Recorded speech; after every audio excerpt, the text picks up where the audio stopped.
This channel does not promote any violent, harmful, or illegal activities. All content provided by this channel is meant for an educational purpose only. নন্দীগ্রামে challenge আর পাল্টা challenge. নিজের বিধানসভা এলাকায় শক্তি প্রদর্শন। বিরোধী দলনেতা নন্দীগ্রামের বিধায়ক শুভেন্দু অধিকারীর রাম মন্দিরের প্রতিষ্ঠা দিবসে মিছিল করেন, আর সেই মিছিলের ভিড় নিয়েই তৃণমূল আর বিজেপির মধ্যে তাল ঠোকাঠুকি। কস্ট কে কস্ট দিয়েই বিট করো with great eastern trading companies cost to cost offer. Cost to cost মানে সমস্ত টপ ব্র্যান্ডসের TV, fridge, AC, washing machine একদম কস্ট প্রাইসে, সাথে 0% ডাউন পেমেন্ট, 2 EMIs অফ আর 36 মান্থস EMI। সিরিয়াসলি? হ্যাঁ, সঙ্গে 26,000 টাকা অবধি ক্যাশব্যাকও। রিপাবলিক ডে শপিং এর পারফেক্ট টাইম এটাই boss. Great eastern, we serve you the best. তৃণমূলের সবচেয়ে বড় রাজনৈতিক অস্ত্র মমতা ব্যানার্জি যেখানে ভোতা হয়ে পালিয়েছে, আর কিছু হওয়ার নেই। আমি তো চাইবো উনি আবার আসুন। নন্দীগ্রামের মানুষ 1956 সঙ্গে আরো একটা শূন্য লাগিয়ে 20,000 ভোটে হারাবে। এরকম যদি হয় আমি আশ্চর্য হব না। 50,000 ভোটে শুভেন্দু নন্দীগ্রাম হেরে যাবে। বিধানসভা ভোটের নির্ঘণ্ট প্রকাশ হয়নি এখনো, কিন্তু তেতে উঠেছে নন্দীগ্রাম। চ্যালেঞ্জ পাল্টা চ্যালেঞ্জ, ভোটের সুর সপ্তমে। 2021-এর নন্দীগ্রামের মহাযুদ্ধে মমতা বন্দ্যোপাধ্যায়ের বিরুদ্ধে শেষ হাসি হেসেছিলেন শুভেন্দু অধিকারী। 26-এর আগে সেই মাটিতেই ঘুরে দাঁড়াতে চাইছে তৃণমূল কংগ্রেস। হলদির ওপার থেকে এসেছে সেবাশ্রয়। এই পরিস্থিতিতে রাম মন্দিরের প্রতিষ্ঠা দিবসে নন্দীগ্রামে শক্তি প্রদর্শন করলেন বিরোধী দলনেতা। কিন্তু দিনের শেষে সেই মিছিলে কত ভিড় হলো তা নিয়েও চলল রাজনৈতিক টক্কর। এপ্রিল মাসে এবার হারবে, জনগণ জেগে গেছে। হিন্দু সমাজ আজকে যেভাবে দেখলেন রাস্তায় নেমেছে। আমরা তো গাড়ি দিয়ে লোক আনি, এতজন এসছে, এরা প্রসাদ দিতে পারবে কিনাও জানি না। কিন্তু আজকে কিভাবে মানুষ বেরিয়ে এসছে হিন্দুত্বের টানে। হিন্দু বুথ ঐক্যবদ্ধ হয়ে গেছে। এই লড়াই হিন্দুদের বেঁচে থাকার লড়াই। মমতা বন্দ্যোপাধ্যায়ের এই যে উন্নয়নের পাঁচালী, তাই দেখে উনি বিব্রত হয়ে গেছেন। 25,000 বলে রে পাড়াতে মিছিল করছেন, 2500 লোকও হয়নি। লজ্জাকর ঘটনা। নির্বাচনী পরিসংখ্যান বলছে গতবার বিজেপির হয়ে শুভেন্দু অধিকারী 1956 ভোটে জয়ী হয়েছিলেন নন্দীগ্রামে। 23-এর পঞ্চায়েত নির্বাচনেও গ্রাম ও সমিতিতে গেরুয়া দাপট। 24-এর তমলুক লোকসভার অন্তর্গত নন্দীগ্রাম বিধানসভায় 8,000-এর বেশি ভোটে এগিয়েছিল বিজেপি। ফলে নন্দীগ্রামে কিছুটা হলেও অ্যাডভান্টেজে পদ্ম শিবির। আগামী নির্বাচনে তৃণমূলের সামনেও চ্যালেঞ্জ বেশ বড়। ভোটের এপিসেন্টার নন্দীগ্রাম। কনিষ্ক মাইতির রিপোর্ট, TV9 বাংলা।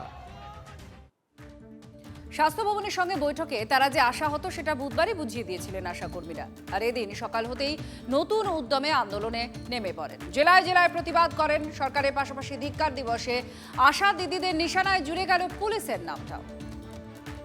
ওনাদেরও তো পাওনা আছে আমাদের কাছ থেকে, এই পাওনাটা আমরা তখনই বোঝাবো।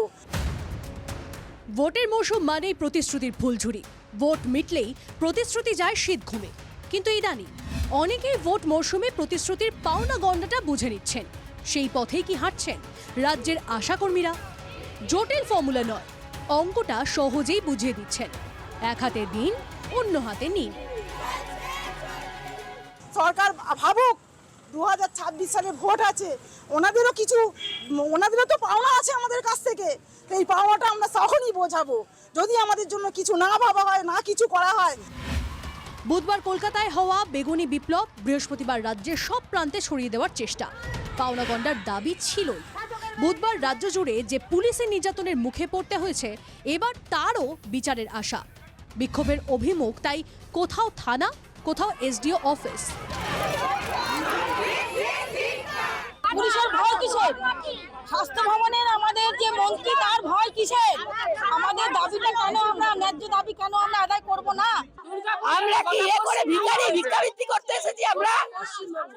আমরা তো ন্যায্য বিচার চাইছি।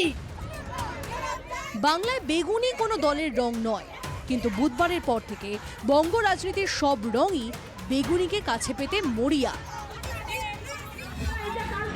কর্মবিরতি চলছে, আপাতত চলবে। সঙ্গে আরো বড় আন্দোলনের হুঙ্কার।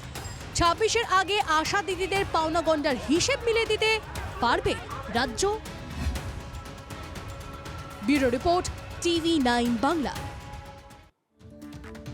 জলে জঙ্গলে ঘেরা কুলতলি, নদীপাড়ের লোকজন আক্ষরিকভাবেই জলে পড়ে আছেন। তারা বাইরে বেরোবেন কিভাবে, এই প্রশ্ন তাদের ভাবায়। কুমির ছানা দেখানোর মতো ভোট এলেই রাস্তা খোঁড়াখুড়ি শুরু হয়ে যায়, আর ভোটের আগে ঠিক এক গপ্প। এবার হেস্তনেস্ত যান নদীপাড়ের এই মানুষগুলো। আমাদের মানে রাস্তাটা চাই, কোন দপ্তরে কোন পর্যায়ে আমরা এসব কি জানবো।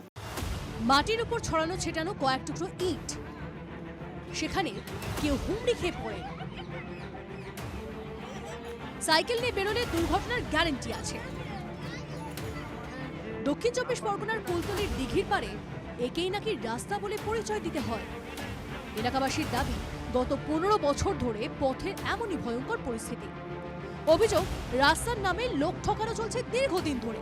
কখনো নারকেল ফাটিয়ে রাস্তার উদ্বোধন হচ্ছে, কখনো পাইলিং, দিন কয়েক আগে পে লোডার এনে খোঁড়াখুড়ি। ভুক্তভোগীদের হুঁশিয়ারি, এবার রাস্তা না হলে ভোট বয়কট করা হবে। সে খুলে চলে গেছে 6 ফুট করার জন্য, আবার মাঝপথে তার বন্ধ করে দিল, যে বললো আমি 8 ফুট করবো বলে সেও আউট হয়ে গেল। গ্রামের মানুষ ঠিক করেছি যে রাস্তাটা ঠিক করতে হবে, যে কোনো মূল্যে কালেকশন করে হোক, তারপরে যারা ভোট চাইতে আসবে ভোট তাদের দেওয়া হবে না। এলাকার তৃণমূল পরিচালিত পঞ্চায়েত কি করছে? তারা নাকি দেখাচ্ছে সুন্দরবন উন্নয়ন দপ্তরকে। পঞ্চায়েত সমিতি যেন আকাশ থেকে পড়ছে। কারো মুখাপেক্ষী না হয়ে নিজেরাই রাস্তায় হাত দিয়েছেন গ্রামবাসীরা। আর রাস্তা কেন করছেন জনসাধারণ? কোনো সংখ্যালঘু উন্নয়ন তো হয়নি, সংখ্যালঘুদের ধোঁকা দেওয়া হয়েছে। এই ব্যাপারটা কি হয়ে আছে এটা ঊর্ধ্বতন কর্তৃপক্ষের সঙ্গে আলোচনা করে চেষ্টা করব ওই কাজটা যত তাড়াতাড়ি সম্ভব করা। পথশ্রী রাস্তাশ্রী প্রকল্পে কুলতলি বিধানসভায় 100টি রাস্তার শিলান্যাস উদ্বোধন হয়। সেই তালিকায় নলগোড়ার রাস্তা আছে কিনা জানা নেই, তবে রাস্তায় বেরিয়ে হাড়গোড় বেরিয়ে যাচ্ছে লোকজনের। দক্ষিণ 24 পরগনা থেকে অভিজ্ঞান নস্করের রিপোর্ট, TV9 বাংলা। বৃহস্পতিবার উদ্বোধন হলো 49তম কলকাতা আন্তর্জাতিক বইমেলা। প্রতিবারের মতো মেলার উদ্বোধন করলেন মুখ্যমন্ত্রী মমতা বন্দ্যোপাধ্যায়। কিন্তু প্রথম দিন বইমেলার 2 নম্বর গেটে এক আজব ভুল, যা দেখে সবার চোখ উঠল কপালে।